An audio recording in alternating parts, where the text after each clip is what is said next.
have a chairmanship candidate for Unward, the local government area of Edo State, on the platform of the APC, Barrister Hope Iyare. Good evening, Barrister Iyare. Good evening, Mr. Terry. Can you hear me? Good evening, Barrister Iyare. Good evening, Mr. Terry. I can hear you loud and clear. Absolutely. So thank you very much for joining us.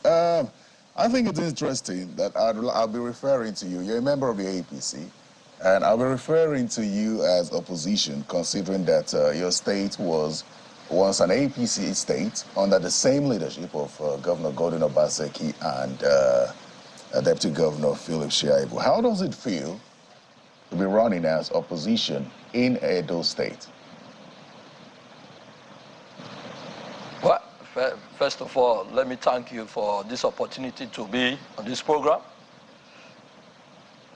Yes, we are opposition in Edo State today, but however, we believe that the time my party, our party, was the governing party in this state, the people of Edo State will attest to it that they have more of dividends of democracy, even under the present governor and the deputy governor. So, being in opposition has also given us some lessons that will aid us in the complete takeover of our position as the ruling government in Edo State come 2024, sir. Okay, do you have any concerns? I just finished speaking with Mr. Olumide Akpata. I'm sure you follow the conversation, and his concerns are towards the conduct of the elections, and he's raised concerns about the state electoral, independent electoral commission. Do you have any concerns ahead of the local government elections? Thank you very much, sir. We share similar concern and apprehension with what the SY president of NBA just spoke about. For example, sir, we all know that elections results are declared at the unit level by the presiding officer and then taken to the work collating officer where the councillorship results are declared. The chairmanship election, if you go by the provision of the Electoral Act, ought to be declared at the local government headquarters. As we speak, to this moment, the ESEC have not told us the mode and where the elections will be declared. It's our fear and it's our apprehension. Secondly, sir, by the guideline produced and by 1st of August, ESEC was supposed to have published the final list of validated candidates. Today is 20th of August. No final list. We are in the field campaigning. We don't know those we are running an election with. We don't know those who are the candidates of other party. We don't know those who are going to be in the ballot with us. These are fear. We also are afraid, sir, of the use of the security network, the Edo State security network, the vigilante. Are they going to partake in this election? We have raised this fear with the relevant security authorities as a party. So we are afraid that what have been playing out in previous local government elections will not play out this time. That is our fear, and by the grace of God, on the 24th, our party will raise it before the ESEC, and from that response, we would know if there's going to be a change or it's still going to be the same old song in respect of local government election in Nigeria and in Edo State. What sort of meetings have you had? I know you're looking forward to 24th, but how available has the state's electoral committee chairman been for you to at least voice your concerns? I think before the election was postponed, we are aware our party, state hierarchy have written about their fears and apprehension. There have also been constant consultation with ESEC about having free, fair, and credible election. The winner is not the most important thing in this context.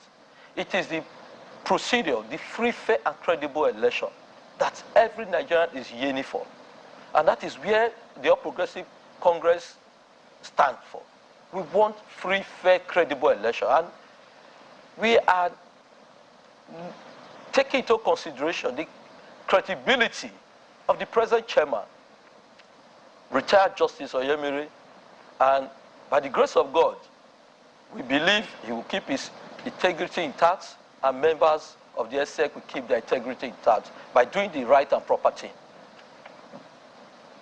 Does it appear to you as though there would be a level playing field for everyone, considering the fact that the state government, this election is at the behest of the state government? Are you satisfied with the activities of the state government in the build-up to this election?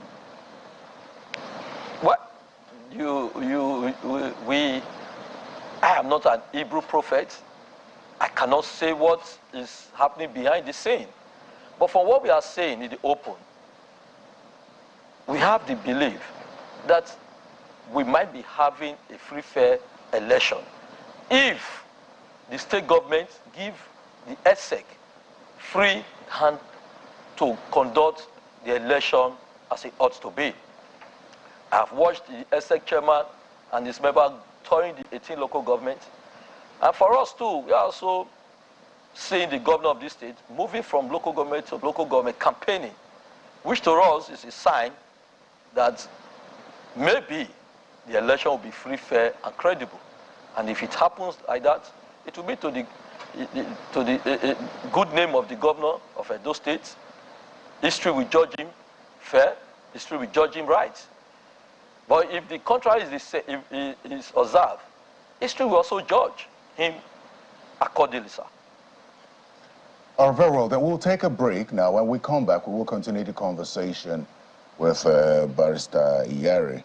Well, just in, the president has approved the redeployment of Engineer Abubakar Momo from the Ministry of Youth to the Federal Ministry of Niger Delta Development. The Federal Ministry of Youth is to be reassigned to a minister designate. The ministers designate allocated to the Federal Ministries of Transportation, Interior, Marine and Blue Economy have been reshuffled. We'll give you the details when we come back from this break. So stay with us.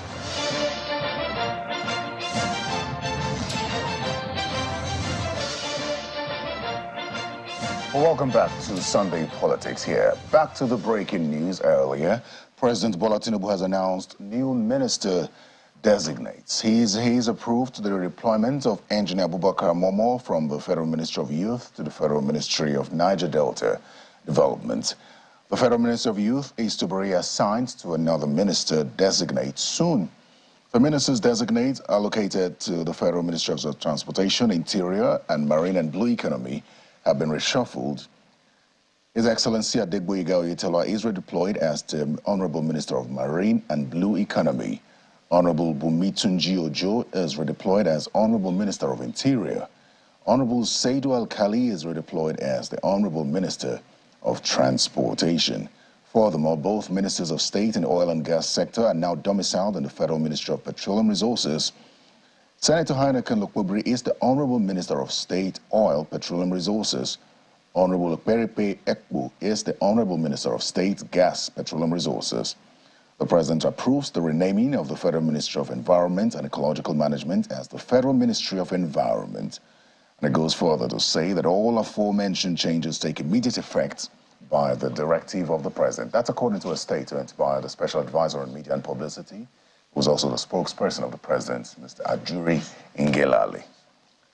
Now let's return to the conversation with Barrister Hope Iyare. He's the chairmanship candidate for Unwade local government area of Edo State on the platform of the APC. Thank you very much for staying with us, Barrister Iyare.